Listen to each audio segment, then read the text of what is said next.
Hello အားလုံးပဲမင်္ဂလာပါကျွန်မရဲ့6မြို့ကနေကြိုဆိုလိုက်ပါတယ်ဒီနေ့မှာဆိုရင်တော့6မြို့မှာရှိတဲ့ဒစီတဲ့တော့မြင်းလေးကိုသွားစီမှာဖြစ်ပါတယ်ရှင်သူကဒစီတဲ့တော့မြင်းလေးဆိုတော့ရှာပါပါအချိန်လူရပါတယ်ပေါ့နော်မနက်ခင်း10နာရီဝန်းကျင်နဲ့17နာရီဝန်းကျင်လောက်ကိုရပါတယ်တိတ်ပြီးတော့အကြိုင်းမဆွဲဘူးပေါ့နော်ဘဘကလည်းအသက်ကြီးပြီးတော့သူကဈေးထဲမှာပဲသူရဲ့ဖောက်တယ်တွေကိုပုံမှန်ဆွဲလေးဆွဲတာရှိတာပါအခုဆိုရင်ကျမတို့ကလည်းဈေးတွေကငှားလာဖြစ်တဲ့အတွက်ကြောင့်မလို့ဈေးရဲ့မနက်ကင်းတော်တန်ရှုခင်းနဲ့ဒီအိုးတန်းကိုမြင်တွေ့ရတာဖြစ်ပါတယ်အခုဆိုရင်တော့ဈေးတန်းနဲ့ထွက်ပြီးတော့ကျမတို့က6ဘက်ကိုသွားနေတာပါပထမဆုံးမြင်တဲ့ဆစီရဆိုတော့လည်းဦးမြူးနေရပါရှင်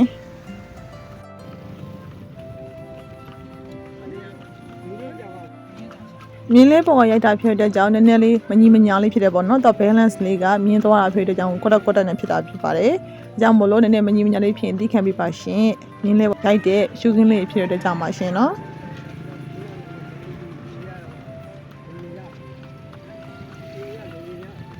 အခုဆိုရင်တော့6ဘက်ကိုသွားနေတာပါကျမတို့တကယ်လာတာက6မြို့နယ်တွေကနေသွားတာပေါ့နော်နေနေရလဲ6မြို့ပါပဲတို့ပေမဲ့ဒီဘက်ကို6ဖက်လို့ခေါ်တယ်ပေါ့နော်ဒီဘက်မှာဆိုရင် refinery ပေါ့နော်ရေနံချက်စက်ရုံတွေရှိရဲ့ဘက်ပေါ့နော်အဲ့ဘက်ကိုတို့ခေါ်ပါတယ်ရေနံကန်ကြီးလည်းအခုလိုမျိုးမြင်တွေ့ရပါတယ်ပေါ့နော်ဒီဘက်ကိုကျမတို့က6ဖက်လို့ခေါ်ပါတယ်ဘဘရဲ့ဖောက်တဲ့ကဒီဘက်ဆိုတော့လေကိုရေးလည်းမြင်းလဲစီအောင်မဲဆိုတော့ဘဘ6ဖက်သွားတယ်ဆိုတော့ကိုလည်း6ဖက်လိုက်တာပေါ့နော်ဒီလိုပါကိုကဥတီယာမရှိပါဘူးမြင်းလဲစီခြင်းလို့လိုက်စီးတာပေါ့နော်လိုက်ပြီးတော့ဘဘကြီးသွားနောက်ကိုလိုက်မယ်ဆိုပြီးတော့ဗောနော်ဥတီရတော့မရှိပါဘူးဒီ6ဘက်ဆိုလဲ6ဖက်ပေါ့လေမရောက်တာလဲအမေလဲကြာပြီဆိုတော့လေပုံမှန်ညာမီရဲ့မြို့ရီလိုပါပဲဒီမှာကားလမ်းမပေါ်သွားမယ်ဒီမှာမြို့ပြရဲ့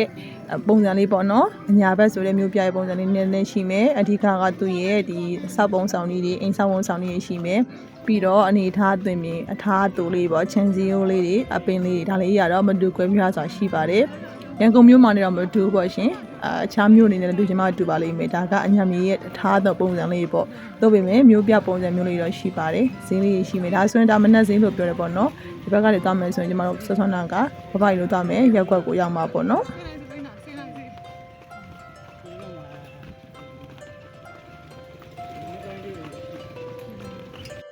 အခုနောက်ပိုင်းလူတွေကမြင်းလေးကိုမစီကြတဲ့အကြောင်းပြချက်မျိုးစုံတော့ရှိရပါလိမ့်မယ်မြင်းလေးကသွားတာနှေးတာသွားတဲ့လမ်းကြောင်းကနည်းနည်းလေးကြာတတ်တာဒါမျိုးပေါ့နော်ဆိုင်ကယ်တွေစပိန်တွေပေါ်လိုက်ခါကြတော့2ဆ3ဆမြန်သွားပြီပေါ့နော်အနေနဲ့လည်းပို့ပြီး2ဆ3ဆများသွားပါတယ်မြင်းလေးကအလောက်မများဘူးသူ့ပြနည်းနည်းနှေးမယ်ပေါ့နော်ဒါမျိုးလေးအချိန်ဖင်တာတွေခီးနှေးတာတွေရှိမယ်ပေါ့ဒါကြောင့်မို့သိပြီးတော့တုံးတာနည်းကြတာပေါ့နော်နောက်ပိုင်းကျတော့စစ်ပစ္စည်းကကျတော့မြန်တာပေါ့နော်3ဘိန်းဆိုင်ကယ်စသဖြင့်ပိုမြန်တာပေါ့နော်ခေတ်အချိန်ကြီးအချိန်ကိုလူနေရတဲ့ခေတ်ဖြစ်သွားတဲ့အတွက်ကြောင့်မလို့မြင်းလေးရဲ့အနှောင့်အယှက်မှုကတို့တက်ကိုမကြိုက်တော့တာမျိုးပေါ့နော်ဒါအပြင်မြင်းကိုထိမ့်သိမ်းရတာဒီမြင်းရဲ့အခြေအနေကိုသိရတာဒါမျိုးတွေကလည်းကွဲပြားသွားသေးပေါ့နော်ဒါကြောင့်မို့လို့မြင်းလေးအသုံးပြုသူမြင်းလေးမောင်းသူတွေနဲ့ပါလာတာတော့မဆန်းပါဘူးဒါကတော့6မြို့နယ်မှာရှိတဲ့ဒီစီးရဲတော့မြင်းလေးဘဘကြီးရဲ့မြင်းလေးကျွမ်းကျင်မှုပါရှင်เนาะအကြောင်းမို့ကျွန်မကဒါလေးကိုရိုက်ပြထားတာဖြစ်ပါတယ်ရှင်မြင်းလေးကိုသိချင်နေဆိုရင်တော့6မြို့ရဲ့ဈေးတွေပါပေါ့နော်17နိုင်ဝန်းကျင်လောက်ထိရှိရလို့ဘဘကြီးကပြောပါတယ်ဗောနော်ပြောစရာကောင်းပါတယ်ရှင်စက်ပစ္စည်းနဲ့မဟုတ်ဘဲနဲ့တဘာဝကလုပ်ပေးတဲ့သွားလာ transportation တခုပေါ့နော်ဒါမျိုးမစီးရလဲကြာပါပြီကျမတော့ပြောစရာကောင်းတယ်ဗောနော်စီးကျင်တာလေးကတူကစီးကျင်တာအတိုင်းပဲကျမကပို့ပြီးတော့စိတ်လှုပ်ရှားစာဖြစ်နေဗောနော်စီးရတာပို့ပြီးတော့ပါဇက်ကိုစီးလို့မရဘူးကိုတော်ချောကနည်းနည်း item plane နည်းနည်းများနေပါဗောနော်ကိုကတော့ပါဇက်အောင်စီးလို့မရတော့တော်ကြီးကြာနေပါဗောနော်စီးရတာလဲပြောစရာကောင်းတယ်ဗောနော်တဘာဝကိုစီးရတာပေါ့နော်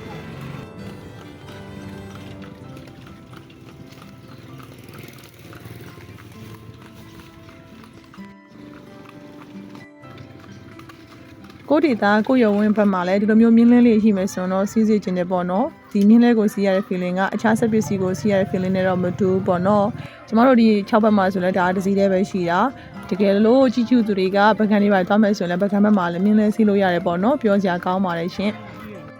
်အညာဒေတာဖက်ဒီမှာတော့ဓမ္မပင်နဲ့အောက်တွေခန္ဓာရပင်အောက်တွေကနေပြီးတော့လို့စီးမယ်ဆိုရင်တော့သူ့ရဲ့ခံစားချက်ကလေးကအညာဒေတာရဲ့ sense လေးပေါ့နော်အနက်မွေးလေးရပါမယ်ဒီလိုမျိုးလေးရတော့မွေးရဆိုတော့လိုမျိုးသင်းမွေးနေအောင်ပြောတာမဟုတ်ပါဘူးရှင်ဓမ္မနဲ့အညာနဲ့ပေါ့နော်မြေကဒီ6သွေးရဲ့အနံလေးကဒါ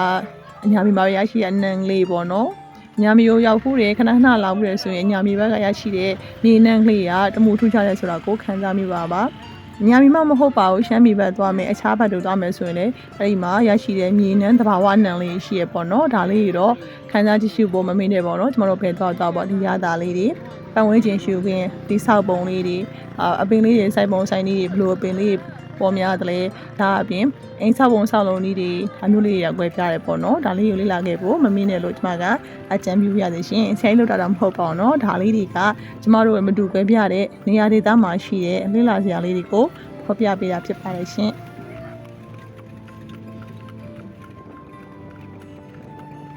နေရာတွေကလည်းတဖြည်းဖြည်းရောက်လာပြီဆိုရင်တော့အပင်လေးတွေကလည်းမြေခကျွေကြနေပြီပေါ့နော်။ဒါလေးရုပ်ကြည့်ချင်းအပြင်တော့လွမ်းရဆွေးရပါတယ်။ဓမ္မပင်တွေကလည်းကျွေကြတဲ့အခါမှာအရွက်ကလေးတွေအယောင်ပြောင်းမိဘရွက်ကလေးတွေလာပဲအရန်ကိုလှပတဲ့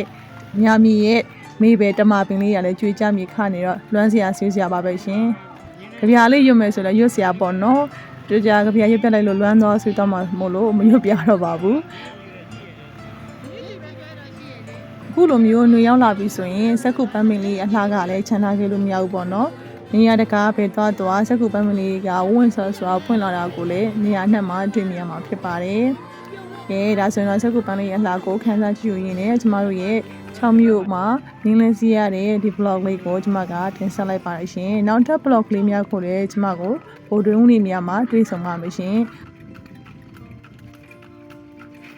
ကြည့်ရှုသူများရဲ့ဘက်မှာလည်းမြင်းလင်းလေးတွေပေါ်မယ်ဆိုရင်တော့ကျမရဲ့ blog အောင်မှာမှတ်တော့ခဲ့ဖို့မမေ့ပါနဲ့နော်။ကဲဒါဆိုရင်တော့ကျမရဲ့ blog လေးကိုကျမကဒီနားမှာအဆုံးသတ်ပြရစီ။ကျမရဲ့ blog လေးများကိုစနေနေ့နဲ့ဗုဒ္ဓနေ့များမှာအမြင်အားပေးကြပါဦးနော်။ကျေးဇူးတင်ပါတယ်။